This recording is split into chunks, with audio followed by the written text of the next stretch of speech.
청소부 할머니, 18년간 키운 아이. 3년 후, 성공해서 돌아와 모두를 놀라게 하다. 어둠이 강원도의 작은 산골 마을을 뒤덮고 싸늘한 바람이 나뭇가지 사이를 히틱거리며 지나갔다. 마치 하늘과 땅의 신음처럼 긴 울음소리가 이어졌다. 장대비가 쏟아져 내렸고 빗물은 질퍽한 흙길을 따라 흘러내리며 김복순 할머니의 작은 발자국을 선명하게 새겼다. 할머니는 야윈 어깨에 낡은 비옷을 걸치고 해진 대나무 빗자루를 꽉 쥔 채 절뚝거리며 천천히 걸었다. 한 걸음 한 걸음이 무겁게 느껴졌다. 읍내 시장 청소를 마친 복순 할머니는 유일하게 불을 밝힌 낡은 가로등 아래 잠시 멈춰 섰다. 주름 가득한 얼굴, 깊고 움푹 팬 눈이었지만 그 안에 담긴 따뜻함은 감출 수 없었다. 가난한 삶 속에서도 할머니는 따뜻한 마음을 잃지 않았다. 그것만이 할머니가 고된 나날을 견뎌낼 수 있게 해주는 유일한 것이었다. 집으로 향하는 길, 작은 다리를 지날 때였다. 빗소리와 바람소리가 뒤섞여 혼란스러운 와중에도 할머니는 문득 희미한 울음소리를 들었다. 울음소리? 내가 잘못 들었나? 할머니는 중얼거리며 주위를 둘러보았다. 울음소리가 다시 들려왔다. 이번에는 더 또렷했다. 가늘고 절박한 소리였다. 복순 할머니는 낡은 손전등을 꽉 쥐고 다리 밑으로 천천히 다가갔다. 한 걸음씩 내디딜 때마다 심장이 조여오는 듯했다. 마치 무언가 아주 중요한 것이 자신을 기다리고 있다는 예감처럼. 손전등의 희미한 불빛 아래 마른 나뭇가지와 낙엽으로 덮인 작은 바구니가 보였다. 울음소리는 그 안에서 새어나오고 있었다. 할머니는 황급히 다가가 떨리는 손으로 나뭇가지를 치웠다. 바구니 안에는 갓난아기가 추위에 오들오들 떨며 웅크리고 있었다. 입술은 파랗게 질려 있었고 작은 얼굴은 울어서 퉁퉁 부어 있었다. 눈은 감긴 채 숨소리마저 꺼져가는 촛불처럼 약했다. 세상에나.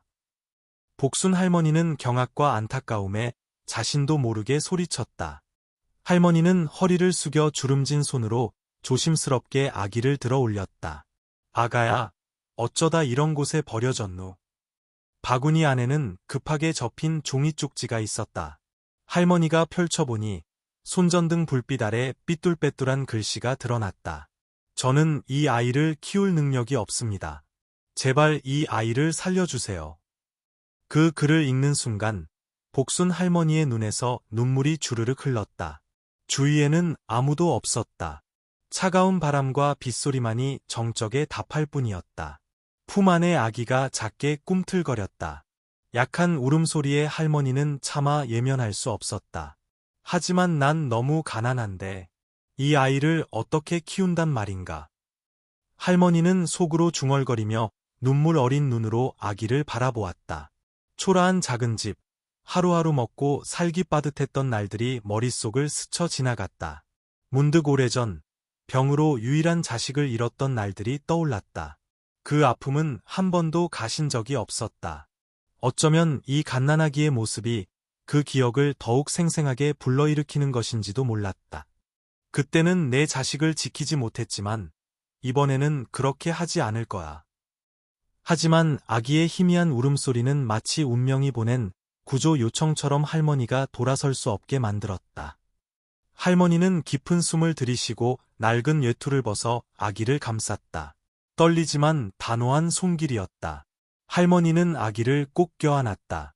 어쩌면 하늘이 너를 내게 보내주신 게야. 할머니는 감격에 겨워 목소리가 잠긴 채 속삭였다.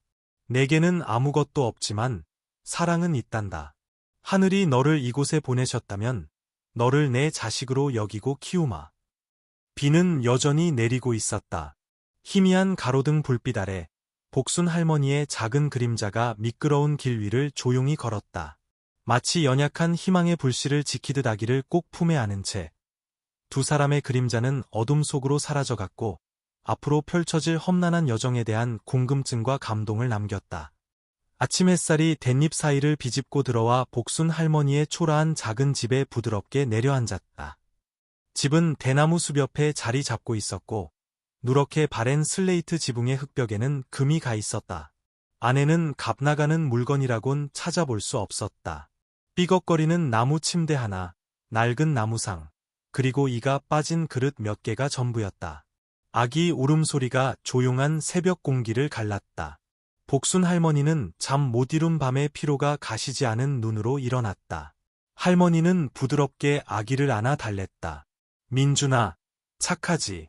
우리 민준이, 할미가 분유 타줄게. 할머니는 아기에게 민준이라는 이름을 지어주었다. 소박하지만 나중에 아이가 이름처럼 굳세고 강인하게 자라길 바라는 희망이 담긴 이름이었다. 상 위에는 할머니가 미리 타놓은 작은 젖병이 놓여 있었다. 분유 값은 어제 이웃에게 빌린 돈이었다. 젖병이 비어갈 때마다 할머니의 마음에는 어떻게 하면 이 아이를 계속 키울 수 있을까 하는 걱정이 밀려왔다. 내일은 박씨 아저씨 댁에 가서 좀 더 빌려야겠다. 하지만 그 양반이 또 빌려줄까? 그런 생각에 할머니의 눈은 더욱 캥해졌지만 시선에는 여전히 굳은 의지가 서려 있었다. 할머니는 젖병을 들어 온도를 확인하고는 조심스럽게 민준이에게 물렸다. 아기의 머리를 받치는 할머니의 야윈 손이 가늘게 떨렸다. 작은 얼굴로 젖병을 맛있게 빠는 모습을 보며 복순 할머니는 이상하게도 마음이 가벼워지는 것을 느꼈다. 내가 온 건 하늘이 맺어준 인연이야. 할미는 가난하지만 너를 위해서라면 무엇이든 할 거란다. 민준이가 온 후로 작은 집은 더 이상 예전처럼 적막하지 않았다. 민준이의 웃음소리와 울음소리는 할머니의 삶에 새로운 활기를 불어넣었다. 할머니의 고된 나날이 갑자기 그 어느 때보다 의미 있게 느껴졌다. 앞으로의 여정이 험난하리라는 것을 알았지만 복순 할머니는 사랑만이 모든 것을 이겨낼 수 있게 해주는 유일한 것이라고 믿었다. 읍내 시장에서 복순 할머니는 낡은 빗자루로 진흙과 쓰레기로 가득한 바닥을 묵묵히 쓸었다. 시장 상인들은 장사하느라 바쁘거나 삼삼오오 모여 수다를 떨었다. 저 할망구, 사서 고생한다니까. 자기 몸 하나 건사하기도 힘든데 애까지 데려와서. 한 중년 여자가 반은 동정, 반은 경멸하는 투로 말했다. 그러게 말이야. 절에서 언제 형편이 나아지겠어. 다른 사람이 말을 이었다. 그런 수군거림은 할머니의 마음에 가시처럼 박혔다. 한 번은 실수로 고아를 입양했다는 비웃음 소리까지 들었다. 먹을 것도 없는 주제에 웃기지도 않아. 하지만 할머니는 그저 조용히 고개를 숙이고 일했다. 속으로는 남들이 뭐라든 무슨 상관이람. 내가 잘못한 것도 없는데 우리 민준이만 잘 돌보면 되지 라고 되뇌었다. 어느 날 저녁 할머니가 막 청소를 마치고 쉬려는데 민준이가 갑자기 울음을 터뜨렸다. 이번 울음소리는 평소와 달랐다. 절박하고 약했으며 복순 할머니를 당황하게 만들었다. 할머니가 아기의 이마에 손을 얹으니 불덩이 같았다. 민준아, 왜 그러니, 아가야. 할머니는 떨리는 손으로 민준이를 안아 올렸다. 작은 몸이 가볍게 경련하고 있었고 숨소리도 가빴다.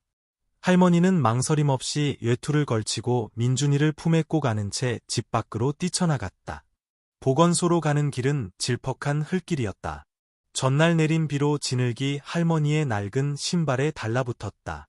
복순 할머니는 계속해서 소리쳤다. 힘내, 아가야. 할미가 금방 의사 선생님한테 데려다 줄게. 보건소에 도착하자마자 복순 할머니는 문 앞에 털썩 주저앉았다. 늙은 얼굴 위로 눈물이 흘러내렸다. 선생님, 제발 우리 손주 좀 살려주세요. 돈은 없지만 은혜는 꼭 갚겠습니다. 뭐든지 시키는 대로 다 할게요. 할머니의 진심 어린 애원에 간호사와 의사는 차마 예면할 수 없었다. 그들은 민준이를 진료실로 데려가 위급한 상황에서 아이를 구하기 위해 최선을 다했다. 몇 시간 동안 애태우며 기다린 끝에 의사는 마침내 민준이가 고비를 넘겼다고 알려주었다. 복순 할머니는 천근만근의 짐을 내려놓은 듯했다. 할머니는 민준이를 품에 안고 점점 혈색이 돌아오는 작은 얼굴을 보며 눈물을 멈추지 못했다. 아가야, 할미가 너를 고생시키지 않을게. 아무리 힘들어도 절대 너를 버리지 않을 거야. 그날 밤 민준이가 나무 침대에서 새근새근 잠들었을 때 아이는 꿈속에서 갑자기 웃음을 터뜨렸다. 그 천진난만한 웃음소리는 마치 음악처럼 울려 퍼져 옷을 꿰매던 복순 할머니의 손을 멈추게 했다. 할머니는 가만히 아이를 바라보았다. 피곤한 게 뭐 대수라고. 내가 웃기만 한다면 모든 게 다 같이 있지. 할머니는 가슴 가득한 사랑을 느끼며 생각했다. 작은 등잔불이 깜빡이는 초라한 집안. 민준이를 안고 앉아있는 복순 할머니의 모습. 눈에는 눈물이 고였지만 사랑과 만족감으로 가득 차 있었다. 험난한 여정이 시작되었지만 할머니에게는 그것이 가장 가치 있는 여정이었다. 읍내 시장의 아침은 물건을 사고 파는 소리로 시끌벅적했다. 길가에는 좌판이 즐비했고 뜨끈한 떡볶이 냄새와 신선한 채소 냄새가 뒤섞여 있었다. 그 풍경 속에서 복순 할머니는 빛바랜 작업복에 낡은 대나무 빗자루를 들고 시장 구석을 묵묵히 쓸고 있었다. 할머니는 평소처럼 고개를 숙인 채 손을 바쁘게 놀려 낙엽과 쓰레기를 한쪽으로 모았다. 하지만 아무리 일에 집중하려 해도 주위에 수군거리는 소리가 귓가에 파고드는 것을 막을 수는 없었다. 저기 좀 봐. 한 중년 여자가 날카로운 목소리로 복순 할머니가 들을 만큼 크게 말했다. 자기 먹을 것도 없으면서 남의 애를 데려다 키운다니 정말 어리석지. 맞는 말이야. 정은 많지만 나중에 감당 못하면 누굴 탓하겠어. 다른 목소리가 이어졌다. 좀 더 젊고 약간은 부드러워 보이는 여자가 작게 말했다. 그래도 저 할머니 마음은 착하잖아. 불쌍한 아이를 누가 돕고 싶지 않겠어. 하지만 반대하는 목소리가 더 크게 울려 퍼졌다. 착한 마음으로 배 채울 수 있나? 저 애가 커서 제대로 못 되면 어쩌려고? 피 한 방울 안 섞였는데 저 할머니가 책임질 수 있겠어? 복순 할머니는 살며시 고개를 들었다. 더 이상 참을 수 없었다. 할머니는 돌아서서 단호한 눈빛으로 여자들을 똑바로 쳐다보았다. 아주머니들 말씀이 맞아요. 저는 가난합니다. 하지만 가난하면 어떻습니까? 가난하다고 해서 아이를 사랑하고 보호할 권리가 없다는 말인가요? 저는 아무 잘못도 하지 않았고 누구에게 도와달라고 한 적도 없습니다. 정말 동정심이 있다면 그 날카로운 말들은 마음속에 담아두세요. 저는 누구의 동정도 필요 없습니다. 시장은 순간 조용해졌다. 여자들은 약간 당황한 듯 입을 다물고 돌아섰다. 그때 복순 할머니의 눈빛에는 모든 결의와 자존심이 담겨 있는 듯했다. 하지만 마음속 깊은 곳에서는 이런 비난이 결코 멈추지 않으리라는 것을 알고 있었다. 시장 근처 작은 공터에서 7살이 된 민준이가 나무 의자에 앉아 엄마를 열심히 기다리고 있었다. 민준이는 활기찬 아침 시장 풍경을 보는 것을 아주 좋아했다. 동그란 눈으로 지나가는 사람들을 하나하나 관찰했다. 하지만 오늘 민준이가 들은 말은 마음을 무겁게 했다. 쟤네 엄마, 엄청 가난한데 입양한 애까지 키운대. 진짜 이상해. 근처에 있던 다른 아이들 2명의 목소리가 들려왔다. 민준이는 멍해졌다. 놀이를 멈추고 골똘히 생각에 잠겼다. 복순 할머니가 돌아오자 민준이는 황급히 물었다. 할머니, 나는 할머니 친손자 아니죠? 복순 할머니는 흠칫했다. 땀을 닦던 손이 허공에서 멈췄다. 할머니의 눈에 놀란 기색이 스쳤지만 이내 민준이 옆에 앉아 아이의 머리를 아주 부드럽게 쓰다듬었다. 그래, 너는 할머니 피를 물려받진 않았지. 하지만 그게 중요하니? 내가 처음 내 품에 안겼던 날부터 너는 항상 내 손자였고 내 전부였단다. 민준이는 할머니의 따뜻한 눈을 바라보며 아무 말도 하지 않았다. 할머니 말의 의미를 다 이해할 수는 없었지만 마음으로는 진심을 느낄 수 있었다. 민준이는 작게 고개를 끄덕였다. 네, 알겠어요. 하지만 민준이의 마음속에는 내가 할머니 친손자가 아니라면 나는 정말 누구일까? 하는 큰 의문이 싹 텄다. 복순 할머니가 항상 온 마음을 다해 사랑해 주었지만 어린 나이의 순수함은 여전히 민준이를 궁금하게 만들었고 때로는 혼란스럽게 했다. 밤이 깊어 허름한 슬레이트 지붕 아래 작은 방에서 복순 할머니는 뒤척였다. 시장에서의 수군거림, 진실을 묻던 민준이의 순진한 눈망울이 떠올랐다. 할머니의 마음속에 걱정이 밀려왔다. 내가 이 아이를 다 클 때까지 키울 힘이 있을까? 나는 가난하고 나이도 많은데. 하지만 내가 포기하면 누가 이 아이를 돌봐줄까? 누가 나처럼 이 아이를 사랑해줄까? 할머니는 한숨을 내쉬며 중얼거렸다. 안 돼. 포기할 수 없어. 운명이 이 아이를 내게 보내주셨으니 이 아이가 더 나은 삶을 살 수 있도록 모든 것을 해야 해. 다음 날 오후, 복순 할머니가 시장 구석을 마지막으로 청소하고 있을 때 중년의 시장 관리인이 다가왔다. 그는 키가 크고 약간 누렇게 변한 하얀 셔츠를 입고 있었으며 손에는 기록용 수첩을 들고 있었다. 복순 씨, 할 말이 좀 있어요. 네, 말씀하세요. 할머니는 빗자루질을 멈추지 않고 대답했다. 이 시장, 곧 철거될 겁니다. 여기에 대형 쇼핑몰이 들어설 예정이라서요. 복순 씨 일자리도 얼마 안 남은 것 같네요. 복순 할머니는 빗자루질을 멈췄다. 빗자루가 땅에 떨어졌다. 이 소식은 마른 하늘의 날벼락 같았다. 할머니는 더듬거렸다. 하지만 시장이 철거되면 저는 뭘 해서 먹고 살아야 하죠? 남자는 할머니를 보며 안타까운 듯 고개를 저었다. 저도 모르겠습니다. 하지만 이건 위에서 결정된 일이라 저희가 어떻게 할 수가 없어요. 미리 알려드려서 준비하시라고 하는 겁니다. 저녁 노을이 질 무렵 복순 할머니는 시장 한가운데 멍하니 서 있었다. 이미 막막했던 미래에 또 다른 큰 장애물이 나타난 것이다. 할머니의 눈에 불안감이 스쳤지만 이내 손을 꽉 쥐며 생각했다. 어떻게든 방법을 찾아야 해. 우리 민준이를 더 이상 고생시킬 수는 없어. 어스름한 오후 햇살이 낡은 나무 창틀을 통해 들어와 복순 할머니의 작은 집 구석구석을 비췄다. 민준이는 낡은 나무 책상에 앉아 수학 문제집에 몰두해 있었고 복순 할머니는 피곤한 눈으로 민준이의 찢어진 셔츠 어깨 부분을 꿰매고 있었다. 할머니, 왜 내 옷은 이렇게 잘 찢어져요? 민준이가 수학 문제에서 눈을 떼지 않고 물었다. 복순 할머니는 부드럽게 웃으며 능숙한 손놀림으로 바늘땀을 떴다. 우리 민준이가 너무 빨리 커서 그래. 이 옷도 벌써 몇 해나 입었잖니. 할미가 잘 꿰매줄게. 내일 입으면 또 새 것 같을 거야. 아이는 조용히 계산을 계속했지만 가끔 고개를 들어 복순 할머니를 힐끗 쳐다보았다. 민준이는 이런 사소한 일들이 힘들다고 생각해 본 적이 없었다. 그저 복순 할머니가 항상 혼자 모든 것을 짊어졌기 때문이었다. 어느 날 저녁, 민준이가 잠든 후 복순 할머니는 몸이 평소와 다르게 몹시 피곤함을 느꼈다. 몸이 천근만근이었고 열이 나서 일어날 수도 없었다. 다음 날 아침, 민준이가 깨어보니 할머니가 여전히 자리에 누워 창백한 얼굴을 하고 있었다. 민준이는 달려가 걱정스럽게 물었다. 할머니, 왜 그래요? 많이 아파요? 복순 할머니는 힘없이 웃으며 목이 쉰 소리로 말했다. 괜찮다, 아가. 할미는 그냥 좀 피곤해서 그래. 조금만 쉬면 괜찮아질 거야. 민준이는 주위를 둘러보았다.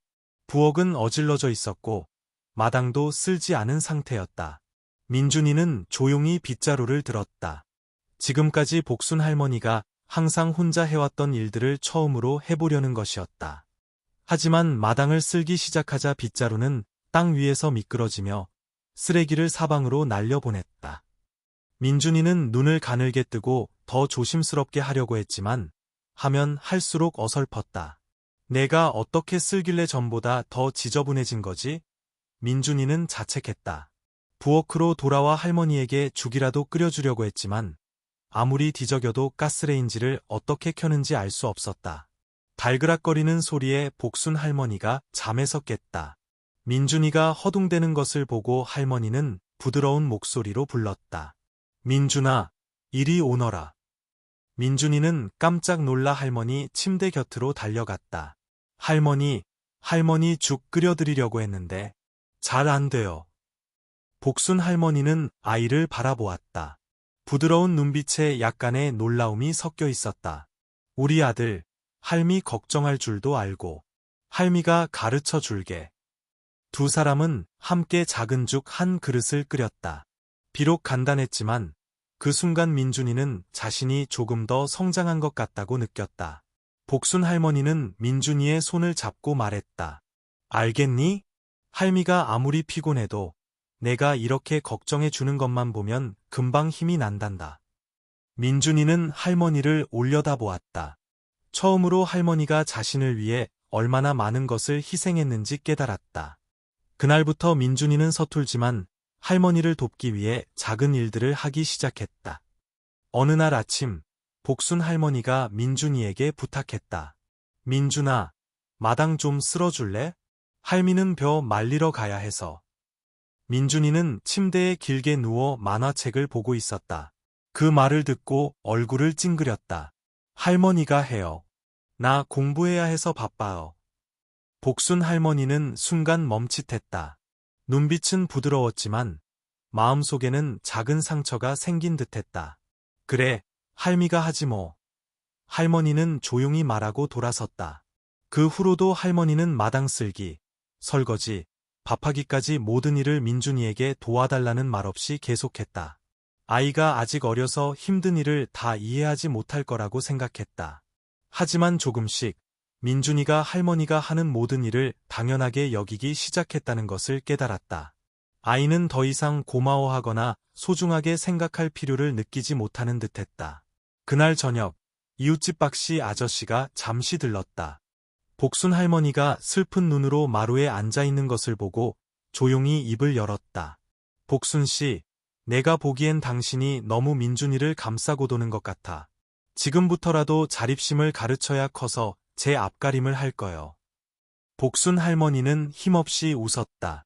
피곤함과 걱정이 뒤섞인 눈빛이었다. 애가 아직 어린데요.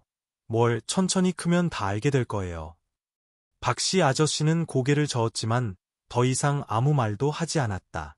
그는 어머니의 사랑이 때로는 이성을 멀게 한다는 것을 이해했다. 복순 할머니는 여전히 민준이가 스스로 철이 들어 자신이 희생한 것을 알아줄 거라고 생각했다. 하지만 인생이 언제나 마음먹은 대로 되는 것은 아니었다. 며칠 후, 복순 할머니가 저녁 식사를 준비하고 있을 때 민준이가 갑자기 평소와 다른 진지한 표정으로 다가왔다. 할머니, 할 말 있어요. 복순 할머니는 하던 일을 멈추고 아이를 돌아보았다. 무슨 일이니, 아가? 민준이는 깊은 숨을 한 번 쉬고 말했다. 저 학교 그만두고 싶어요. 동네 형들 보니까 도시 가서 돈 번다고 하던데 저도 그렇게 하고 싶어요. 할머니 더 이상 고생 안 시키고 싶어요. 민준이의 말에 복순 할머니는 멈칫했다. 작은 부엌이 갑자기 이상할 정도로 조용해졌다. 복순 할머니의 눈에 당혹감이 스쳤지만 애써 감정을 숨기고 손에 들고 있던 그릇을 내려놓으며 다시 물었다. 왜 그런 생각을 했니, 민준아? 민준이는 고개를 숙이고 아무 말도 하지 않았다. 자신이 방금 뱉은 말이 어머니의 마음에 비수처럼 꽂혔다는 것을 알지 못했다. 읍내 버스 터미널의 아침 공기는 맑았지만 이별의 아쉬움이 짙게 배어 있었다. 주위 사람들은 서둘러 짐을 챙기고 떠나는 가족을 배웅했다. 복순 할머니는 작은 보따리를 꼭 쥔 채 자신이 온 사랑을 다해 키운 아들 민준이를 말없이 지켜보고 있었다. 민준이는 낡은 셔츠를 입고 옷가지 몇 벌과 개인 물품이 든 작은 배낭을 메고 있었다. 얼굴에는 설렘과 약간의 불안감이 교차했다. 민준이는 복순 할머니를 보며 애써 미소를 지었다. 할머니, 저 이번에 가면 꼭 일자리 찾을 거예요. 돈 벌어서 보내드릴 테니 할머니 이제 고생 안 하셔도 돼요. 복순 할머니는 밤새 민준이의 짐을 챙기느라 한숨도 자지 못했다. 아이의 배낭 앞주머니를 다시 한번 단단히 여며주며 말했다. 잠깐만 기다리거라. 할머니는 어젯밤 꿰매놓은 작은 천 주머니를 꺼냈다. 이 주머니 안에 돈 넣어놨으니 잘 간수해야 한다. 서울은 사람도 많으니 사기당하지 않게 조심하고. 할머니의 눈에는 걱정이 가득했지만 민준이에게 더 부담을 주지 않으려고 목소리는 여전히 부드러웠다. 복순 할머니는 손이 살짝 떨렸지만 차분한 목소리를 유지했다. 너는 아직 어려서 세상살이가 얼마나 힘든지 모를 게다. 하지만 내가 결심했다니 할미는 응원하마. 다만 무엇을 하든 올바르게 살아야 한다. 잘못된 일로 마음에 짐을 지지 말 거라. 민준이는 더 이상 아무 말도 하지 않았다. 시외버스가 시동을 걸기 시작하자 복순 할머니는 아이에게 작은 보따리를 건넸다. 여기 돈이랑 할미가 만든 반찬 좀 들었다. 몸 조심하고 무슨 일 있으면 바로 할미한테 와야 한다. 민준이는 보따리를 받아들고 깊이 고개를 숙였다. 할머니 실망시키지 않을게요. 버스가 작은 읍내를 벗어나기 시작했다. 복순 할머니는 버스의 모습이 먼 길 위 작은 점으로 사라질 때까지 오랫동안 그 자리에 서서 지켜보았다. 버스 안에서 민준이는 창가에 앉아 창밖 풍경을 바라보았다. 푸른 논밭과 소박한 집들이 점점 뒤로 물러나고 넓은 아스팔트 도로가 그 자리를 대신했다. 가슴이 두근거렸다. 앞으로 펼쳐질 기회에 대한 설렘과 함께 집에 계실 할머니가 슬퍼하시지는 않을까 하는 막연한 불안감도 들었다. 할머니가 날 자랑스러워하도록 잘해야지. 민준이는 속으로 다짐했다. 집으로 돌아온 복순 할머니는 민준이가 어렸을 때 웃음소리가 울려 퍼지던 익숙한 마당을 바라보았다. 기억들이 폭포수처럼 밀려와 눈물을 참을 수 없었다. 할머니는 마루에 앉아 말없이 깊은 생각에 잠겼다. 아이가 너무 어린데 내가 저 아이를 떠나보낸 것이 옳은 일이었을까? 버스 안에서 민준이는 설렘과 약간의 불안감을 동시에 느꼈다. 큰 기회가 많다고 들었던 도시, 서울이 바로 눈앞에 있었다. 안정된 직장을 구해 복순 할머니가 더 나은 삶을 살 수 있도록 돈을 벌겠다는 꿈을 꾸었다. 하지만 현실은 꿈처럼 쉽지 않았다. 서울 고속버스 터미널에 도착한 첫날부터 민준이는 친절해 보이는 청년 무리를 만났다. 그들은 다가와 웃으며 말을 걸었다. 동생, 시골에서 막 올라왔구나. 형들이 일자리 구하는 거 도와줄까?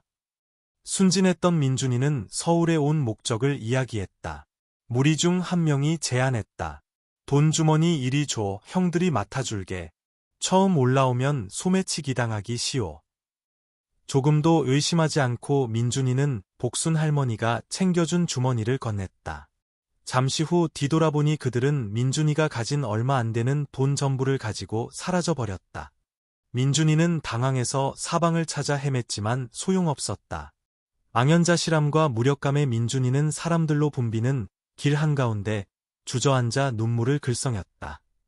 그날 밤 민준이는 할머니가 걱정하실까 봐 차마 전화도 하지 못하고 밤새 거리를 헤맸다. 가난한 노동자들을 위한 임시 숙소인 쪽방촌 한 구석, 임시로 지은 한바집 처마 밑에서 간신히 잠자리를 구했다. 차가운 나무 바닥에 누워 천장을 바라보며 민준이는 생각했다. 이게 내가 원하던 삶인가? 할머니를 실망시키지 않고 여기서 버틸 수 있을까? 다음 날, 큰 건설 현장을 지나가던 민준이는 걸음을 멈췄다. 기계 소리가 요란하게 울리고 인부들이 바쁘게 자재를 나르고 있었다. 열심히 일하는 노동자들을 보며 민준이의 눈빛이 그 어느 때보다 진지해졌다. 어쩌면 여기가 내가 다시 시작할 곳인지도 몰라. 건설 현장의 아침, 기계 소리가 요란하게 울려 퍼지고 인부들의 외침 소리가 뒤섞였다. 민준이는 현장 구석에 몸을 숨긴 채 박 반장이 막 건네준 낡은 안전모를 꼭 쥐고 있었다. 주위를 둘러보는 눈빛에는 낯설음과 약간의 불안감이 섞여 있었다. 오늘이 민준이가 건설 현장 자벽부로 일을 시작한 첫날이었다. 서울에 대해 막연히 상상했던 것과는 전혀 다른 환경이었다. 나이가 지긋하고 머리가 희끗희끗하며 다부진 체격의 박 반장이 다가왔다. 그는 민준이를 위아래로 훑어보았다. 엄격하지만 관심이 담긴 눈빛이었다. 젊은이, 박 반장이 낮은 목소리로 말했다. 서울은 약한 녀석들이 버티는 곳이 아니야. 하지만 인내심을 갖고 배우려는 자세가 있다면 해낼 수 있을 게다. 민준이는 고개를 끄덕이며 침착함을 유지하려 했었다. 그는 벽돌을 나르고 나이든 인부들을 돕는 일을 맡았다. 힘든 노동과 뜨거운 햇볕은 금세 체력을 앗아갔다. 반나절도 안 돼 땀으로 옷이 흠뻑 젖었지만 민준이는 감히 멈출 수 없었다. 박 반장의 시선이 항상 따라다니며 힘내라, 좌절하지 마라는 무언의 격려를 보내는 듯했다. 점심시간을 알리는 사이렌이 울리자 민준이는 땅바닥에 주저앉았다. 피로가 온몸을 덮쳤다. 다른 인부들이 모여 앉아 밥을 먹으며 시끌벅적하게 이야기하는 모습을 흘낏 보았다. 주위에서 들려오는 웃음소리에 민준이는 소외감을 느꼈다. 이곳에는 아직 친한 사람도 아는 사람도 없었다. 외로움이 어둠처럼 마음속으로 스며들었다. 다른 인부들은 밥을 먹으며 민준이에 대해 수근거렸다.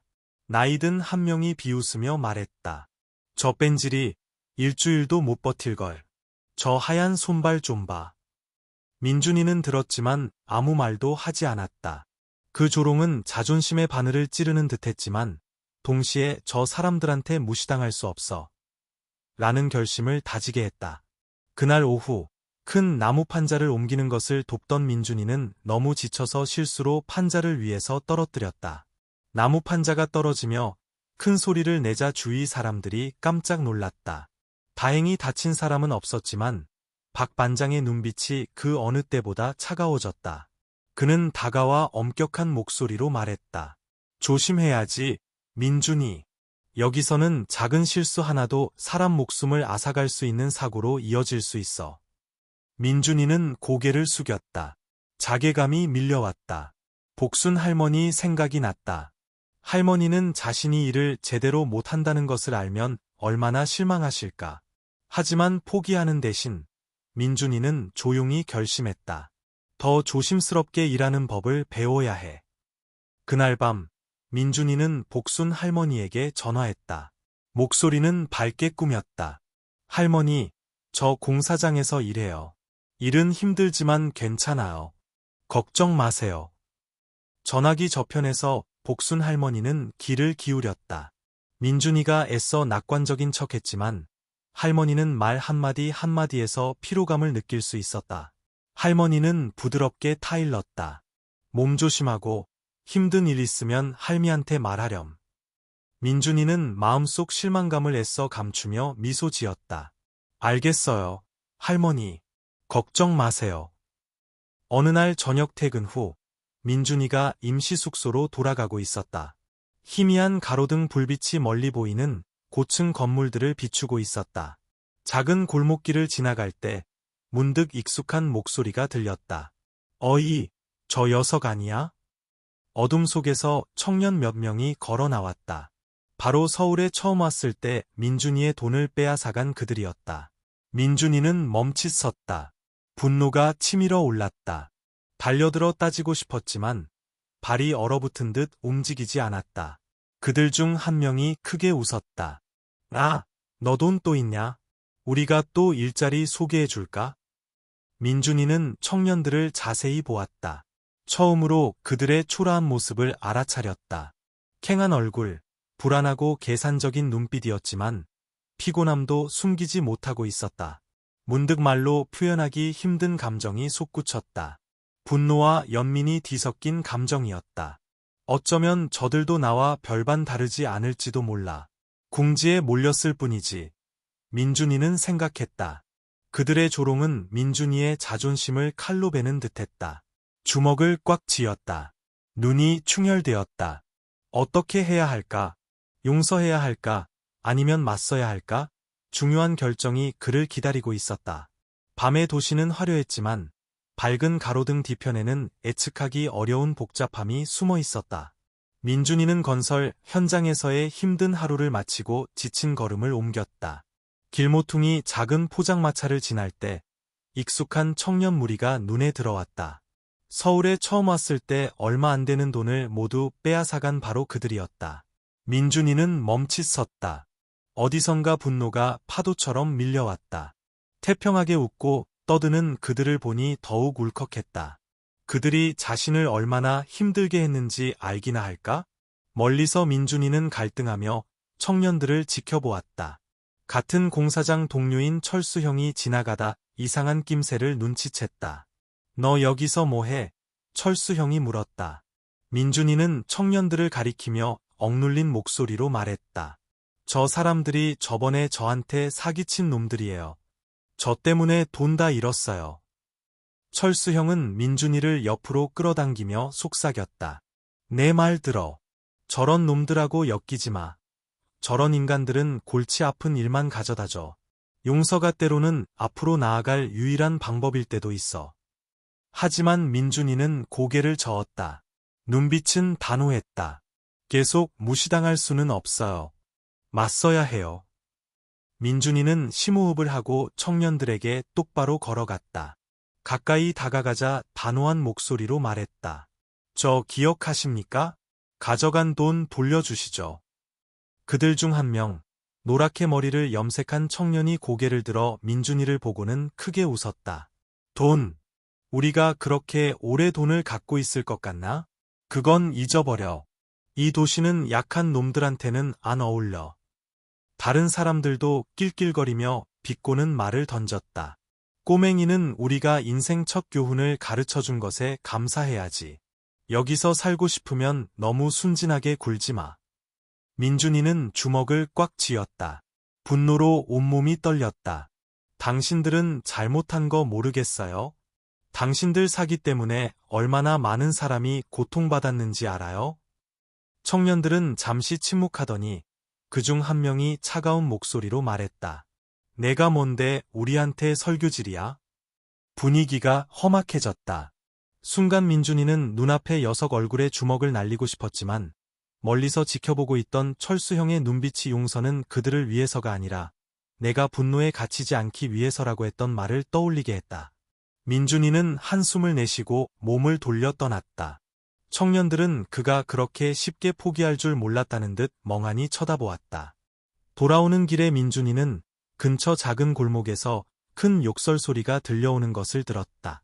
궁금해서 다가가 보니 초췌하지만 위험 있는 모습의 나이든 남자가 청년들을 향해 손가락질하고 있었다. 남자는 어두운 골목에 울려 퍼지는 큰 목소리로 말했다. 자네들, 지금 하는 짓이 옳다고 생각하나? 남을 속여서 하루하루 살아가는 거. 나도 자네들 같았지. 나 자신과 눈앞의 이익만 생각했어. 하지만 결과가 어땠는지 아나? 내 인생은 막다른 골목에 다다랐고 가족, 친구, 모든 것을 잃었어. 자네들도 나처럼 대가를 치르고 싶나? 그 말은 청년들의 마음에 비수처럼 꽂혔다. 그들은 고개를 숙인 채 아무 말도 하지 못했다. 무리 중 한 명이 작게 말했다. 저희는 다른 선택지가 없었어요. 남자는 심호흡을 하고 목소리를 낮췄다. 선택지는 있어. 중요한 건 자네들이 이 악순환의 고리를 끊을 용기가 있느냐는 거야. 다시 시작하고 싶을 때는 이미 늦어버렸다는 걸 깨닫지 않도록 해. 민준이는 멀리서 조용히 지켜보았다. 남자의 말은 청년들뿐만 아니라 마치 민준이 자신에게도 메시지를 보내는 듯했다. 때로는 용서가 다른 사람을 위해서가 아니라 자기 자신의 마음을 가볍게 하기 위한 것이라는 것을. 돌아오는 길에 민준이는 철수형을 다시 만났다. 철수형은 민준이의 어깨에 가볍게 손을 얹었다. 내 선택이 옳았어, 민준아. 분노에 휘둘리지 마. 살면서 내려놓는 법을 배우는 게 가장 어려운 일이야. 민준이는 아무 말 없이 고개를 끄덕였다. 마음속 분노는 어느 정도 가라앉았지만 불공평하다는 느낌은 여전히 남아있었다. 복수가 아니라 더 나은 삶을 사는 것으로 자신의 가치를 증명하겠다고 다짐했다. 건설 현장의 아침은 요란한 기계 소리와 인부들의 시끌벅적한 대화 소리로 시작되었다.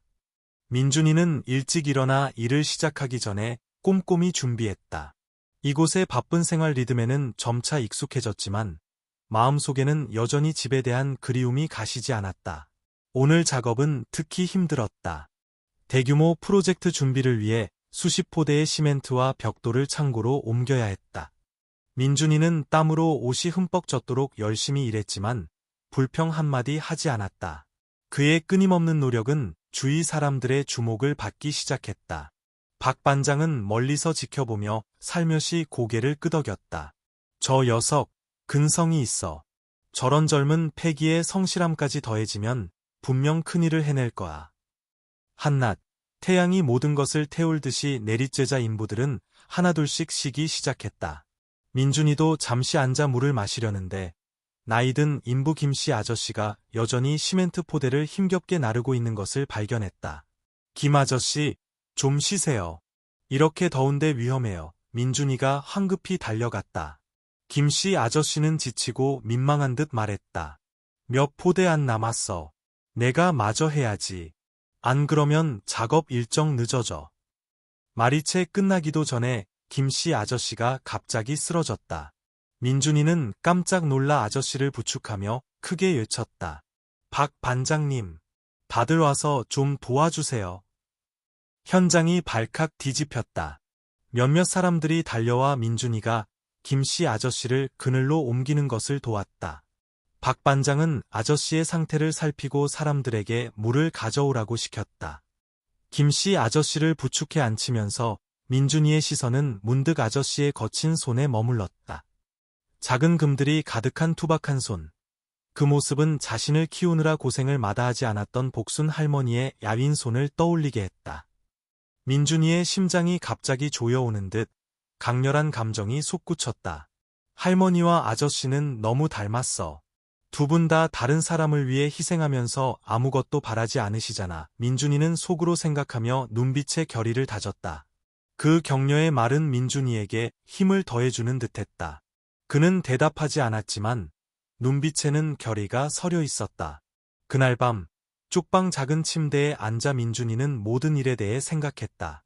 서울에 온 것이 단지 돈을 벌기 위해서만이 아니라 성장하고 자신을 힘들게 키워준 복순 할머니를 자랑스럽게 만들기 위해서라는 것을 깨달았다. 작은 창문 너머 하늘을 올려다보며 민준이는 속으로 생각했다. 할머니, 실망시켜 드리지 않을게요. 앞길이 아무리 험난해도 최선을 다할 거예요. 하루 뒤, 박 반장이 놀라운 소식을 가지고 민준이를 찾아왔다. 젊은이, 자네에게 제안이 하나 있네. 이웃 지역에서 큰 프로젝트가 있는데 운송 담당자가 필요해. 일은 더 힘들지만 급여는 2배일세. 어떤가? 민준이는 순간 놀랐다. 머릿속에는 복순 할머니와 시골의 작은 집 모습이 떠올랐다. 그는 물었다. 할머니를 자주 뵈러 갈 수 있나요? 박 반장은 고개를 저었다. 이 일은 자주 오갈 수 있는 여유가 없네. 하지만 자네가 잘 해낸다면 자네 미래는 훨씬 밝아질 걸세. 민준이가 침묵하자 박 반장은 옆에 앉아 낮은 목소리로 말했다.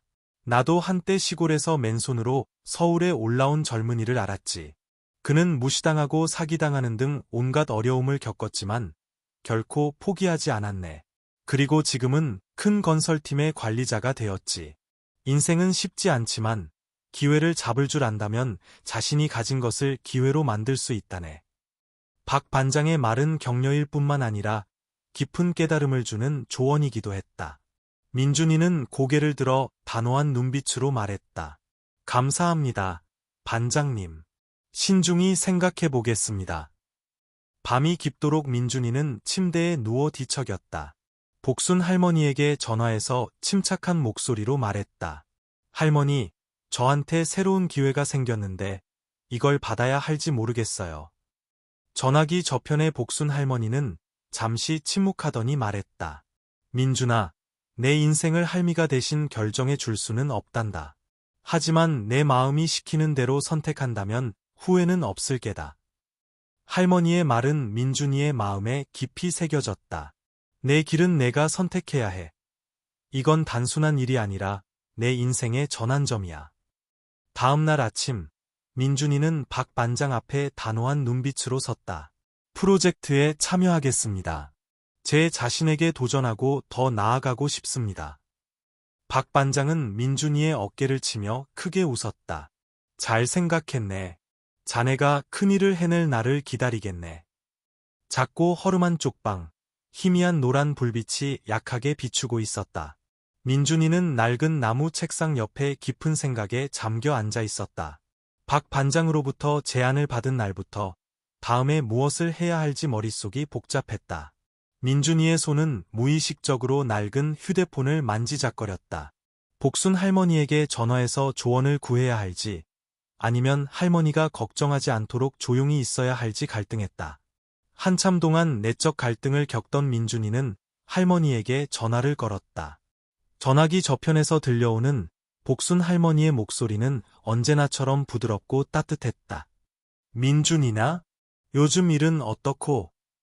민준이는 애써 침착한 목소리를 유지했다. 네, 잘 지내요, 할머니.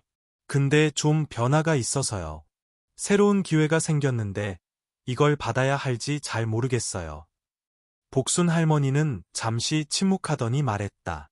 민준아, 할미는 내가 어떤 상황에 처해 있는지 잘 모른다. 하지만 기억하렴. 무슨 일을 하든 신중하게 생각해야 하지만 절대 어려움을 두려워하지 말 거라, 아가. 할머니의 말은 마치 힘을 더해주는 듯했다.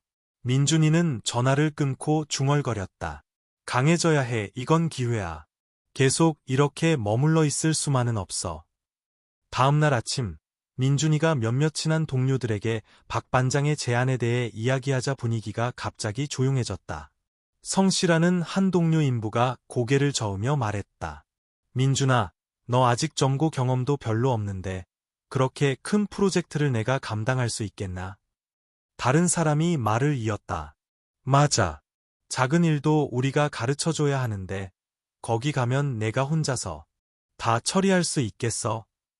그 말들은 악의는 없었지만 민준이에게 큰 압박감을 주기에 충분했다. 그럼에도 불구하고 민준이의 눈에는 여전히 결의가 서려 있었다. 걱정해 주셔서 감사합니다. 제가 아직 부족한 점이 많다는 거 알아요. 하지만 제 자신을 증명하기 위해 최선을 다할 거예요. 아무도 더 이상 말을 하지 않았지만 그 침묵은 민준이가 넘어야 할 큰 도전과 같았다. 그날 밤 민준이는 뒤척이다 잠 못 이루었다. 서울에 처음 발을 디뎠던 날들, 도전들, 값비싼 교훈들, 그리고 자신이 많이 성장했다는 느낌을 생각했다. 스스로에게 도전하지 않으면 나는 영원히 도망치는 사람이 될 거야. 민준이는 중얼거렸다. 다음 날 아침, 민준이는 결연한 눈빛으로 박 반장을 찾아갔다. 일 맡겠습니다. 제 능력을 시험해보고 싶어요. 박 반장은 크게 웃었다. 잘 생각했다. 쉽지 않은 길이겠지만 나는 내가 해낼 거라고 믿는다. 이별하는 날, 건설 현장 분위기는 이상하게 따뜻했다. 동료들이 민준이를 위해 작은 송별회를 열어주었다. 웃음소리가 사방에 울려 퍼졌다. 그곳에서 가장 친했던 친구인 철수 형이 민준이의 어깨를 치며 말했다. 잘 가라, 임마. 너 아직 젊으니까 기회는 또 있을 거야. 하지만 초심 잃지 말고 유혹에 빠져 길을 잃지 마라. 민준이는 웃으며 대답했다. 형 말씀 명심할게요.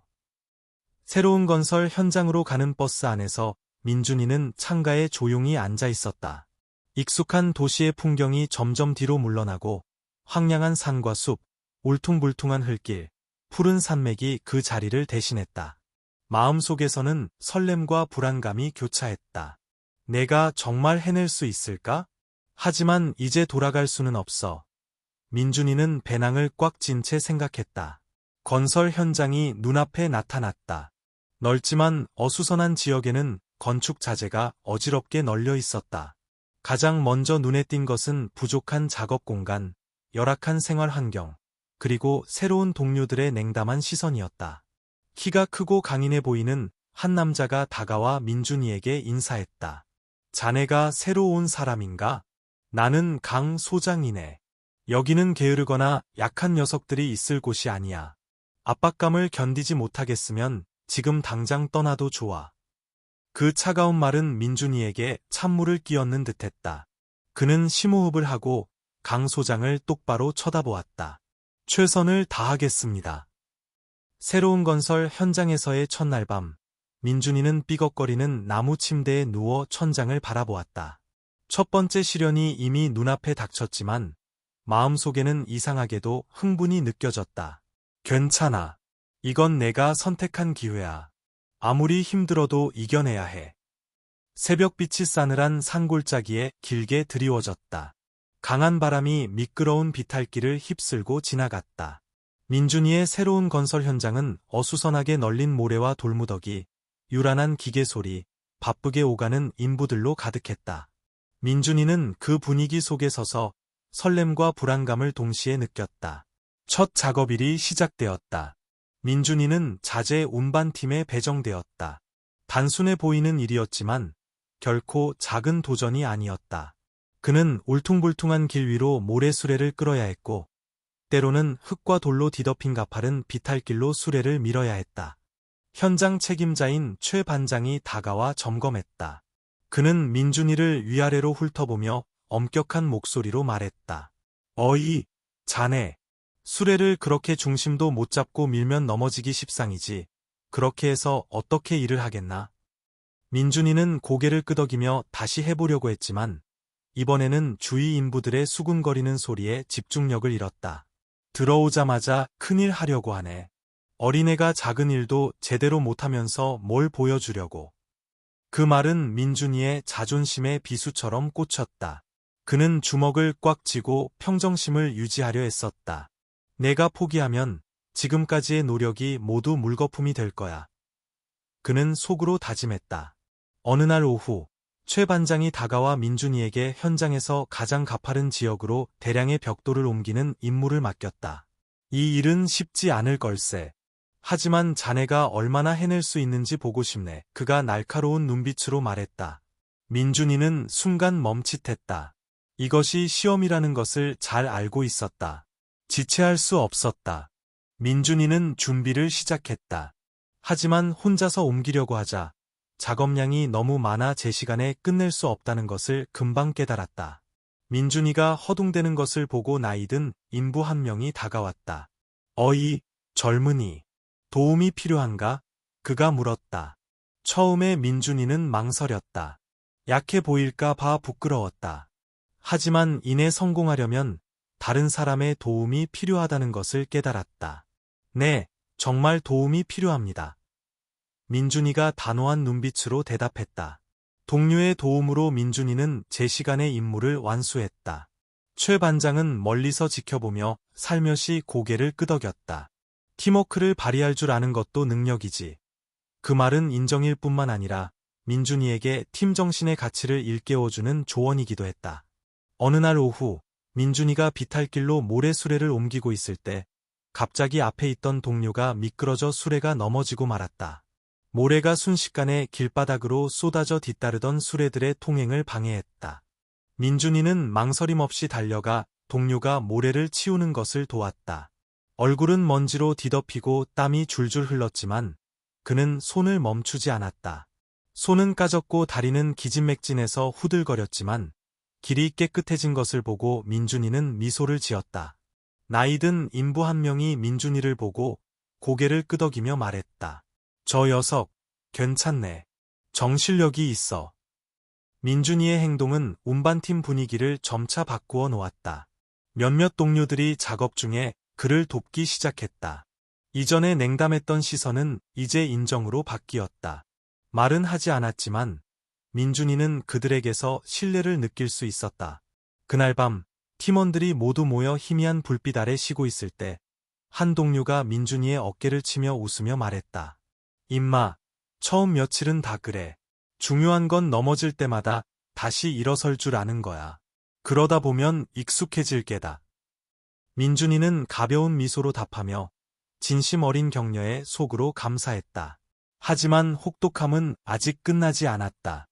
최 반장은 민준이의 노력을 조용히 지켜보고 인정하면서도 여전히 엄격한 태도를 유지했다. 팀 회의 후 그는 갑자기 민준이에게 새로운 임무를 맡겼다. 팀 전체의 안전 관리를 책임지라는 것이었다. 자네는 운반 과정에서 실수가 발생하지 않도록 보장할 책임이 있네. 어떻게 하든 상관없지만 사고가 발생하면 자네가 전적으로 책임져야 할 걸세. 최 반장이 차가운 목소리로 말했다. 민준이는 어깨에 무거운 압박감을 느꼈다. 이것은 경험과 신중함이 요구되는 일이었지만 그는 아직 많은 기술이 부족했다. 하지만 두려워할 시간이 없었다. 민준이는 단호한 눈빛으로 임무를 받아들였다. 그날 밤 모두가 잠든 동안 민준이는 여전히 방구석에 앉아 안전관리 자료를 한 장 한 장 넘기고 있었다. 팀 전체를 실망시키지 않기 위해 그 어느 때보다 빨리 배워야 한다는 것을 알고 있었다. 갑자기 현장 쪽에서 비명 소리가 들려왔다. 민준이는 밖으로 뛰쳐나가 보니 대형 크레인이 고장나 무거운 자재통이 작업장 근처로 떨어지고 있었다. 다행히 크게 다친 사람은 없었지만 인부 한 명이 팔에 찰과상을 입었다. 최 반장이 다가와 엄격한 눈빛으로 민준이를 똑바로 쳐다보았다. 이 일에 대한 책임은 자네가 져야 할 걸세. 그 말은 마치 한밤중의 천둥소리 같았고 민준이는 그 어느 때보다 어깨를 짓누르는 압박감을 선명하게 느꼈다. 잿빛 하늘은 산간건설 현장의 힘든 하루를 예고했다. 민준이는 관리팀의 작은 천막 앞에 초조한 마음으로 서 있었다. 오늘이 그가 안전관리 책임자라는 새로운 역할을 맡은 첫날이었다. 이 역할은 큰 도전일 뿐만 아니라 그가 지금까지 배웠던 것보다 훨씬 더 많은 것을 요구했다. 최 반장은 엄숙한 표정으로 민준이 앞에 서서 차가운 목소리로 말했다. 젊은이, 제대로 못하면 나를 원망하지 말게. 여기는 실수를 용납하는 곳이 아니야. 민준이는 심호흡을 하고 단호하게 고개를 끄덕였다. 최선을 다하겠습니다. 하지만 최 반장과 다른 동료들의 눈빛에는 여전히 의구심이 서려 있었다. 팀원 중 한 명인 베테랑 인부 박 씨가 눈살을 찌푸리며 말했다. 저렇게 젊은 친구가 어떻게 우리를 관리할 경험이 있겠어? 무슨 일이라도 생기면 누가 책임질 건데? 그 말은 민준이의 자존심의 정면으로 타격을 가하는 듯했다. 그는 대답하지 않고 고개를 숙인 채 밖으로 나섰다. 눈빛에는 걱정이 어려 있었다. 문득 복순 할머니가 떠올랐다. 할머니가 예전에 했던 말이 생각났다. 아가야, 누군가가 너를 믿지 않을 때는 행동으로 스스로 증명해야 한단다. 믿음은 말에서 오는 것이 아니라 내가 하는 일에서 오는 것이란다. 그 가르침은 민준이의 마음속에서 조용히 타오르는 불꽃처럼 그를 굳건히 지탱해 주었다. 임무를 맡은 첫날, 민준이는 몇 시간 동안 현장 곳곳을 돌아다녔다.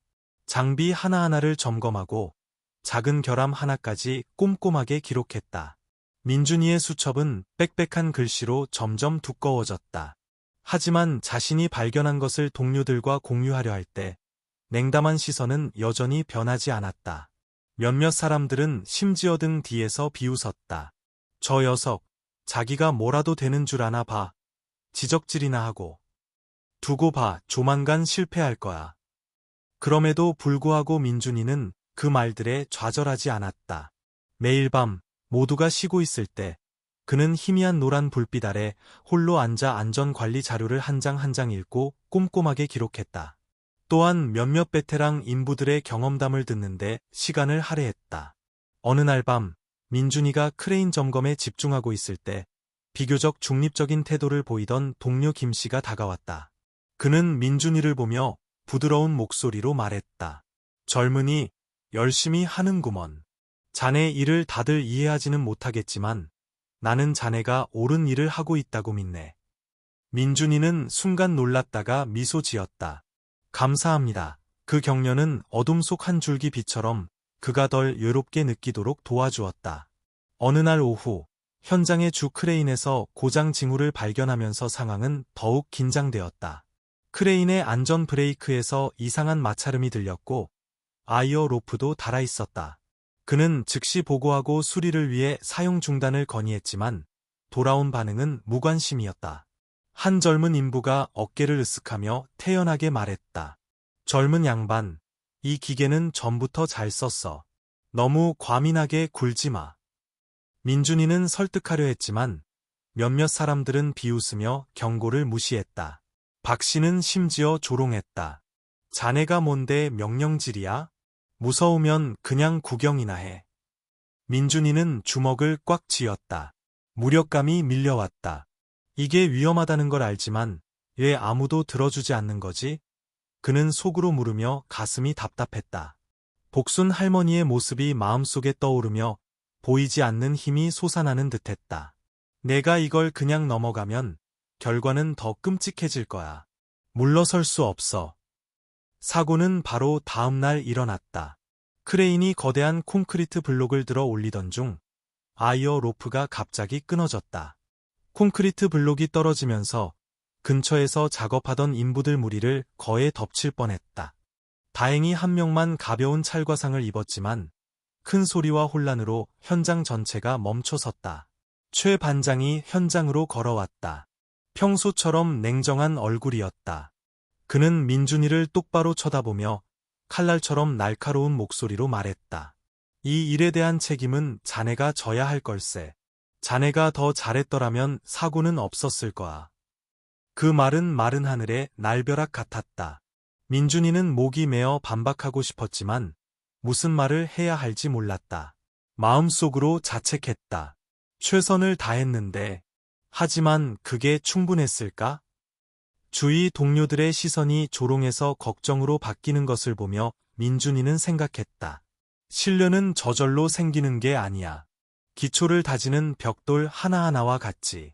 아무리 힘들어도 계속해야 해. 민준이는 조용히 고개를 숙이고 관리 천막 쪽으로 몸을 돌렸다. 그의 눈에는 더 이상 나약함이 없었다. 대신 결연함이 서려 있었다. 이것은 더 큰 시련의 시작일 뿐이었지만 민준이는 포기해서는 안 된다는 것을 알고 있었다. 사고 후 현장 분위기는 그 어느 때보다 무거워졌다. 수군거림과 비난의 시선이 모두 민준이에게 쏠려 마치 산 하나를 짊어진 듯한 느낌이었다. 민준이는 현장 구석진 곳에 서서 부러진 연필심을 꽉 쥐었다. 내가 어디서 잘못한 거지? 최선을 다했는데 그는 생각했지만 과거의 끊임없는 노력들이 떠오르며 자신이 왜 시작했는지 상기시켜 주었다. 그날 밤 민준이는 잠 못 이루고 현장 곳곳을 꼼꼼히 돌아다니며 장비와 현장의 세부 사항 하나하나를 직접 점검했다. 기계의 거친 표면을 만지느라 손은 점점 더 거칠어졌다. 희미한 손전등 불빛 아래 그는 해결해야 할 문제점들을 적어 내려갔다. 다음 날 아침, 민준이는 최 반장 앞에 목록을 내밀었다. 전부 점검했습니다. 추가 사고가 발생하기 전에 즉시 수리해야 할 결함들입니다. 최 반장은 눈살을 찌푸리며 목록을 훑어보더니 차갑게 말했다. 이 목록은 상세해 보이지만 내가 신뢰하기에는 부족하네.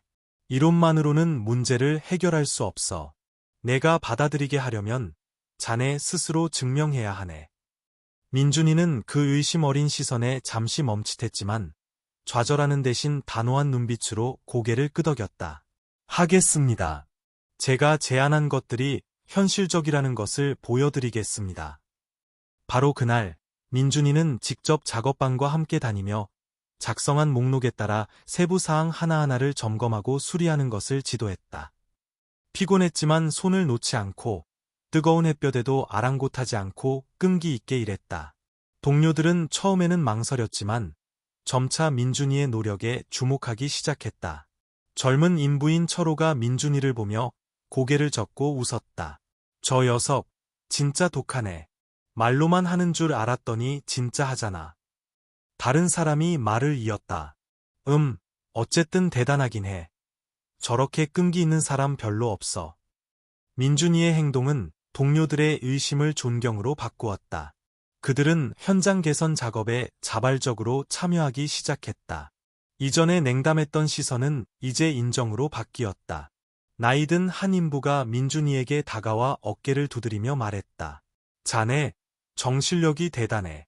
이렇게 해야 현장이 더 안전해지지. 다음 날 아침, 민준이는 마지막 수리 항목을 완료하고 최 반장에게 상세한 보고서를 제출했다. 이번에는 그가 목록을 한 장 한 장 넘기며 눈빛이 점차 진지해졌다. 최 반장은 수첩을 내려놓고 민준이를 똑바로 쳐다보았다. 자네는 내가 기대했던 것보다 더 잘 해냈네. 하지만 기억하게, 성공은 시작일 뿐이고 그것을 유지하는 것이 더 어렵다는 것을. 처음으로 민준이는 최 반장으로부터 인정을 느꼈다. 비록 가벼운 칭찬이었지만 민준이에게는 여정을 계속할 큰 동기부여가 되었다. 건설 현장의 아침, 먹구름이 몰려와 온 지역을 뒤덮으며 무겁고 답답한 느낌을 안겨주었다. 싸늘한 바람이 불고 빗방울이 후두둑 떨어지기 시작했다. 민준이는 평소처럼 지형이 가장 복잡한 강가 근처를 점검하고 있었다. 집안이 점점 심각하게 내려앉는 징후를 발견하자 그의 눈빛에는 불안감이 역력했다.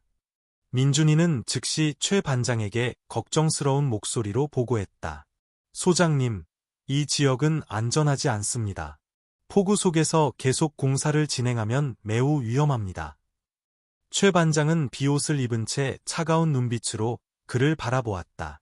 젊은이, 우리가 여기서 몇 년을 일했는데 아무 일도 없었네. 계속 작업하게. 너무 과민하게 굴지 말고. 민준이는 멍하니 서 있었다. 무력감이 밀려왔다. 복순 할머니가 예전에 했던 말이 떠올랐다. 내가 모든 사람의 의견을 바꿀 수는 없지만 옳은 일을 해야 한단다. 그들이 듣지 않더라도 너는 경고해야 해. 그 가르침은 그에게 약간의 힘을 더해 주었다. 비는 점점 거세졌지만 작업은 계속되었다. 기계의 갱음이 바람 소리와 빗소리에 뒤섞여 울려 퍼졌다. 대형 크레인이 무거운 콘크리트 블록을 강가 위로 옮기고 있었다. 낡고해진 와이어 로프를 따라 빗물이 흘러내렸다. 민준이는 긴장한 채 크레인을 뚫어지게 쳐다보았다. 불길한 예감에 심장이 거세게 뛰었다. 그리고 그때 쩍 하는 큰 소리가 공간을 갈랐다. 와이어 로프가 끊어지고 콘크리트 블록이 떨어지면서 길을 찢는 듯한 갱음을 냈다. 크레인 전체가 기우뚱거렸다. 사람들은 공포에 질려 비명을 질렀다. 근처에 서 있던 인부 한 명이 진흙 구덩이로 나가떨어져 미동도 없이 누워 있었다. 조금도 망설이지 않고 민준이는 즉시 현장으로 달려갔다. 그는 크게 외쳤다. 안전 로프랑 손전등 이리 가져오세요. 빨리. 몇몇 동료들이 민준이를 말리려 했다. 미쳤어. 위험하다고. 하지만 민준이의 눈빛은 단호했다. 지금 구하지 않으면 누가 하겠어요? 긴박한 순간 복순 할머니의 모습이 다시 그의 마음속에 떠올랐다. 기억 속에서 할머니의 속삭이는 목소리가 들려왔다. 너는 의미 있는 일을 하기 위해 살아야 한다. 다른 사람을 돕는 것이 내 가치를 확인하는 방법이란다. 그 가르침은 민준이에게 강력한 동기가 되어 행동을 촉구했다. 민준이는 허리에 안전 로프를 묶고 손전등을 켠 채 구덩이로 내려갔다. 흙과 돌이 미끄러웠고 진흙이 무릎까지 차올랐지만 그는 멈추지 않았다. 손전등 불빛 아래 다친 인부가 공포에 질린 눈을 크게 뜬 채 웅크리고 있는 것이 보였다. 아저씨, 걱정 마세요. 제가 끌어올려 드릴게요. 민준이가 빗소리와 바람 소리를 뚫고 외쳤다. 그는 온 힘을 다해 인부를 들어 올리고 한 걸음 한 걸음 무거운 진흙탕을 헤쳐나갔다. 위에서 동료들도 로프를 당기며 도왔다. 마침내 두 사람 모두 안전하게 끌어올려졌다. 민준이는 땅바닥에 주저앉았다. 온몸이 진흙과 빗물로 뒤범벅되었지만 그의 눈에는 안도의 빛이 반짝였다. 현장은 조용해졌다. 모든 시선이 동료를 구하기 위해 목숨을 건 민준이에게 쏠렸다. 김씨 아저씨가 다가와 감탄 어린 목소리로 그의 어깨를 두드렸다. 자네, 정말 대단하네. 아무나 할 수 있는 일이 아니야. 하지만 바로 그때 최 반장이 여전히 냉정한 얼굴로 다가왔다. 그는 민준이를 보며 무거운 목소리로 말했다. 자네가 영웅이라도 된 줄 아나? 경고를 더 제대로 했더라면 이런 일은 없었을 걸세. 그 비난은 민준이의 마음에 칼날처럼 박혔다. 그는 고개를 숙인 채 아무 말도 하지 않았지만 눈빛에는 실망감이 역력했다. 내가 어디서 잘못한 걸까? 최선을 다했지만 결과를 바꿀 수는 없었던 걸까? 그날 밤 작은 천막 안에서 최 반장은 홀로 앉아 비 내리는 창밖을 멍하니 바라보았다. 사고의 기억이 그를 괴롭혔다. 마침내 그는 자리에서 일어나 민준이의 방으로 향했다. 민준이 있나? 그가 불렀다. 목소리에는 더 이상 날카로움이 없었다. 민준이가 문을 열자 최 반장은 복잡한 감정이 담긴 눈빛으로 서 있었다. 다시 생각해보니 나에게도 이번 일에 책임이 있네. 자네 말을 더 일찍 들었어야 했어. 그가 낮은 목소리로 말했다. 민준이는 순간 놀랐지만 그를 비난하지 않았다. 대신 대답했다. 소장님, 저희 모두가 안전하기를 바라는 마음은 같을 겁니다. 가능하다면 앞으로 현장에서 장비 점검을 더 철저히 했으면 좋겠습니다. 최 반장은 고개를 끄덕였다. 눈빛에 인정하는 기색이 서렸다. 자네, 훌륭하네, 민준이. 이 말은 기억해두겠네. 사건 이후 건설 현장의 새날이 밝았다. 부드러운 햇살 아래 분위기가 조금 달라진 듯했다. 민준이는 수첩을 들고 현장을 돌며 안전관리 시스템에서 개선할 점들을 기록했다. 이것은 최 반장이 그에게 새로 맡긴 임무일 뿐만 아니라 민준이가 자신의 가치를 증명할 기회이기도 했다. 인부들은 민준이를 다른 눈으로 바라보았다. 더 이상 예전처럼 냉담하거나 의심하지 않았다. 나이든 한 인부가 다가와 민준이의 어깨를 두드리며 말했다. 젊은이, 오늘도 또 점검하나? 잘하고 있네. 자네 덕분에 우리가 일할 때 더 안심이 돼. 민준이는 가볍게 웃으며 대답했다. 저는 해야 할 일을 할 뿐입니다.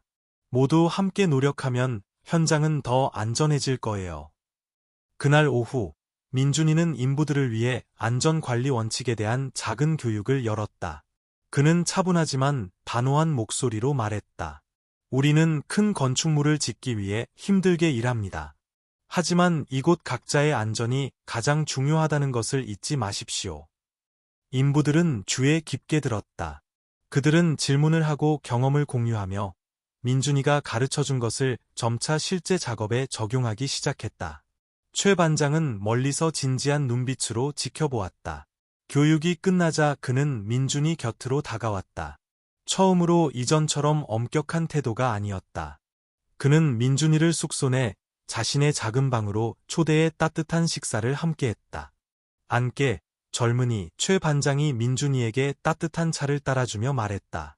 내가 자네를 그저 미숙한 젊은이로 생각했던 것이 틀렸네. 사실 자네는 나에게 새로운 것이 때로는 더 좋은 변화를 가져올 수 있다는 것을 가르쳐 주었네.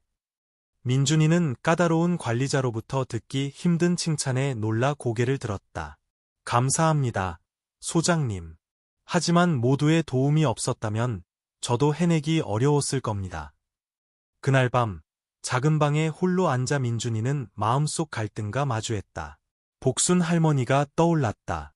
소박한 작은 집, 그리고 어디에 있든 내 마음만 굳건하면 된다. 던 할머니의 부드러운 목소리가 생각났다. 새로운 기회를 계속 쫓아야 할지, 아니면 할머니 곁으로 돌아가 은혜에 보답해야 할지 고민했다. 다음 날 아침, 최 반장이 민준이에게 본사에서 온 편지 한 통을 건넸다. 이건 회사에서 온 추천서일세. 다른 도시의 더 큰 프로젝트에 자네가 참여하길 원하고 있네. 결정은 자네에게 달렸어. 민준이는 편지를 열어 한 줄 한 줄 읽었다. 큰 기회가 눈앞에 펼쳐졌지만 마음 한구석에는 여전히 고향의 익숙한 풍경들이 남아 있었다. 편지를 손에 쥔 민준이가 인부들이 분주하게 일하는 건설 현장 앞에 서 있는 모습. 그의 눈에는 희망과 고뇌가 뒤섞여 있었다. 새로운 갈림길이 그를 기다리고 있었다. 이른 아침 햇살이 푸른 논밭 위로 길게 드리워지고 멀리서 닭 우는 소리와 길가 느티나무 가지 위 새들의 지저귀는 소리가 어우러졌다. 민준이는 무거운 배낭을 끌며 마을 입구로 들어섰다. 익숙한 고향 흙냄새에 마음이 가벼워졌지만 회사에서 온 추천서에 대한 생각으로 머릿속은 여전히 복잡했다. 복순 할머니의 작은 집은 예전 그대로였다. 민준이가 삐걱거리는 나무 문을 밀고 들어가니 할머니가 창가에 앉아 그의 낡은 옷을 꿰매고 있었다. 할머니는 고개를 들어 기쁨에 찬 눈빛으로 말했다. 민준아, 왔구나. 민준이는 웃으며 황급히 배낭을 내려놓고 할머니를 꼭 껴안았다. 할머니 뵈러 잠깐 왔어요. 할머니, 너무 보고 싶었어요. 그날 오후, 소박하지만 따뜻한 저녁 식사 후, 민준이는 산책을 하러 나갔다. 익숙한 시골길이 눈앞에 펼쳐졌고, 길가에는 시원한 그늘을 들이운 대나무들이 줄지어 있었다. 어렸을 때 잘 익은 감을 주시던 최씨 아저씨 댁을 지나갔다. 최씨 아저씨는 열심히 그물을 손질하다가 고개를 들어 민준이를 보고는 크게 웃었다. 민준이 왔구나. 서울은 어떠냐? 많이 힘들지는 않고? 민준이는 미소 지으며 그저 대답했다. 그럭저럭 괜찮아요, 아저씨. 하지만 마음속으로는 그곳은 여기처럼 평화로울 수는 없어 라고 생각했다. 계속 걷다가 민준이는 마을 아이들이 풀밭에서 연을 날리며 노는 것을 보았다. 그는 멈춰 서서 아이들을 바라보았다. 입가에 살짝 미소가 떠올랐다. 한 아이가 달려와 큰 소리로 물었다. 민준이 형, 언제 다시 여기 와서 쭉 살 거예요? 우리 엄마가 형 되게 똑똑하다고 했는데 왜 여기서 일하면서 할머니 안 돌봐요? 아이의 순진한 질문은 민준이의 괴로운 마음에 비수처럼 와닿았다. 그는 허리를 숙여 아이의 머리를 쓰다듬으며 그저 대답했다. 형도 아직 잘 모르겠어. 하지만 형은 항상 이곳을 그리워한단다. 집으로 돌아오니 복순 할머니가 저녁상을 차려놓고 있었다. 할머니는 부드럽게 웃으며 민준이에게 반찬을 집어주며 말했다. 서울에서는 많이 바빴겠지. 밥 많이 먹어라. 시골이라 맛있는 건 없지만 다 깨끗한 거란다. 식사 내내 민준이는 아무 말도 하지 않았다. 마침내 한숨을 내쉬고 할머니를 보며 낮은 목소리로 말했다. 할머니, 회사에서 다른 도시의 더 큰 프로젝트에 참여하라고 제안했어요. 하지만 제가 가면 할머니 혼자 계시면 외로우실까 봐 걱정돼요. 복순 할머니는 밥그릇을 내려놓았다. 눈에는 슬픔이 어렸지만 결코 책망하는 기색은 없었다. 할머니는 미소 지으며 민준이의 손을 잡고 말했다. 아가야, 할미는 평생 여기서 살았단다. 내가 잘 살고 행복한 것 말고는 더 바랄 게 없어. 기회가 오면 잡아야지. 할미 걱정은 하지 마라. 민준이는 할머니를 보며 솟구치는 감정을 느꼈다. 하지만 제가 가면 할머니 외로우실 텐데요. 아니란다, 민준아. 할머니는 부드러운 목소리로 말했다. 눈에는 너그러움이 서려 있었다. 내 미래를 생각하렴. 할미는 여기서 평생을 보냈고 모든 것에 익숙하단다. 내가 성장하는 것을 보는 것만으로도 할미는 충분해. 그날 밤 민준이는 뒤척이며 잠 못 이루었다. 정겨운 이웃들의 모습, 시골 마을에서의 어린 시절 추억들이 머릿속에 계속 떠올랐다. 할머니와 함께 먹었던 밥 한 끼, 할머니 손을 잡고 갔던 장날 풍경 하나하나가 생각났다. 하지만 민준이는 앞으로의 목표, 끊임없이 노력하겠다는 자신과의 약속에 대해서도 생각했다. 다음날 이른 아침, 민준이는 작은 나무 책상에 앉아 떨리는 손으로 펜을 잡고 회사에 보낼 편지를 썼다. 글자들이 천천히 나타났다.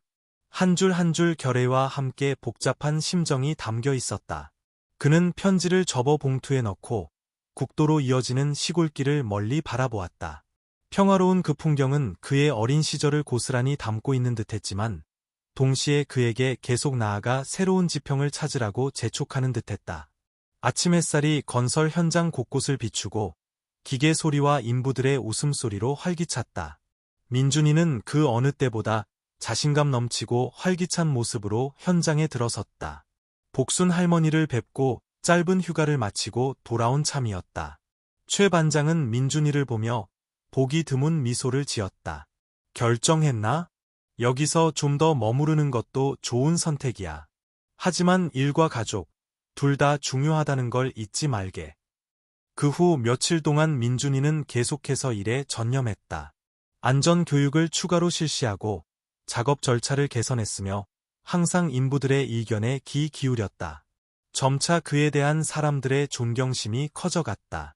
어느 날 오후, 마지막 프로젝트가 거의 마무리될 무렵, 철수 형이 민준이에게 다가와 어깨를 두드렸다. 임마, 우리가 널 믿은 보람이 있네.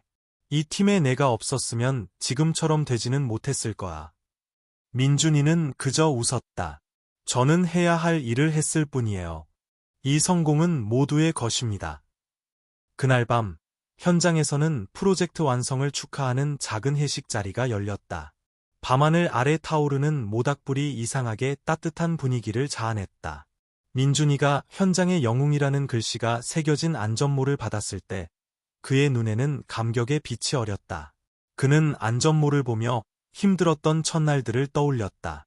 동료들의 조롱, 최 반장의 불신, 그리고 모든 것을 극복하고 한 사람의 생명을 구했던 순간까지. 손에 생긴 모든 상처, 흘린 모든 땀방울이 이제 보상받는 듯했다. 이 성공은 나 혼자만의 것이 아니라 할머니의 가르침과 모두의 지지 덕분이야. 그는 속으로 생각했다. 최 반장이 일어나 잔을 들고 선언했다. 내가 누군가에게 감사하다는 말을 할 줄은 몰랐는데 오늘 나는 민준이에게 감사하고 싶네. 자네는 팀의 작업 방식을 바꿨을 뿐만 아니라 젊은 세대에 대한 내 시각까지 바꿔놓았네. 사람들이 우레와 같은 박수를 쳤다. 한 인부가 다가와 민준이의 손을 잡고 말했다. 자네는 그럴 자격이 있어. 우리가 자네를 자랑스러워하네. 일주일 후 민준이는 고향으로 돌아가기 위해 현장에 작별 인사를 했다. 그의 짐 속에는 특별한 안전모와 자부심으로 가득 찬 마음뿐이었다. 시외버스가 마을 입구에 가까워졌을 때 민준이는 느티나무 아래서 기다리고 있는 복순 할머니의 익숙한 모습을 보았다. 할머니는 멀리서부터 그의 모습을 알아보고 늙은 얼굴 위로 눈물을 흘렸다. 민준이는 버스에서 내려 황급히 할머니 곁으로 달려갔다. 할머니, 저 왔어요. 민준이가 목이 메어 크게 외쳤다. 복순 할머니는 민준이를 꼭 껴안았다. 떨리는 손으로 그의 머리를 쓰다듬으며 목이 잠긴 소리로 말했다. 잘 왔다. 아가야. 내가 와서 정말 좋다. 할미가 너를 얼마나 기다렸는지 모른다. 그 후 며칠 동안 민준이는 지역사회의 작은 프로젝트에 참여하며 일하기 시작했다. 사회에 공헌하면서 할머니를 가까이에서 모실 수 있는 곳이었다. 그는 마을의 젊은 노동자들을 돕고 경험을 나누며 영감을 주었다. 복순 할머니는 평화로운 오후면 민준이가 일하는 모습을 바라보곤 했다. 할머니의 눈에는 숨길 수 없는 자부심이 빛났다. 한 번은 할머니가 말했다. 아가야, 할미는 항상 내가 해낼 거라고 믿었단다. 행복은 멀리 있는 게 아니야. 가장 소박한 것들 속에 있단다. 이야기는 시골 마을의 평화로운 풍경 속에서 끝을 맺는다. 그곳에서는 민준이와 같은 젊은이들이 계속해서 희망을 심고 더 나은 미래를 건설해 나간다. 민준이의 이야기와 그의 험난한 여정을 통해 우리는 때로는 가장 어려운 결정이 우리를 진정한 성장과 삶의 가치로 이끈다는 것을 알 수 있습니다. 행복은 거창한 것에 있는 것이 아니라 가족과 함께하는 평화로운 시간이나 매일의 작은 노력에서 오는 자부심과 같은 소박한 것들 속에 있습니다. 이 메시지에 대해 어떻게 생각하시나요? 당신의 삶에서 꿈과 가족 사이에서 선택해야 했던 적이 있습니까? 아니면 다른 사람에게 행복을 주기 위해 모든 것을 희생하는 사람을 본 적이 있나요? 당신의 이야기나 의견을 댓글로 공유해주세요. 여러분의 이야기를 듣고 싶습니다. 채널 구독과 알림 설정을 잊지 마시고 다음 감동적이고 의미 있는 이야기를 놓치지 마세요. 이 영상이 가치 있었다면 더 많은 사람들에게 사랑의 메시지를 전파할 수 있도록 공유해주세요. 오늘 함께 해주셔서 감사합니다.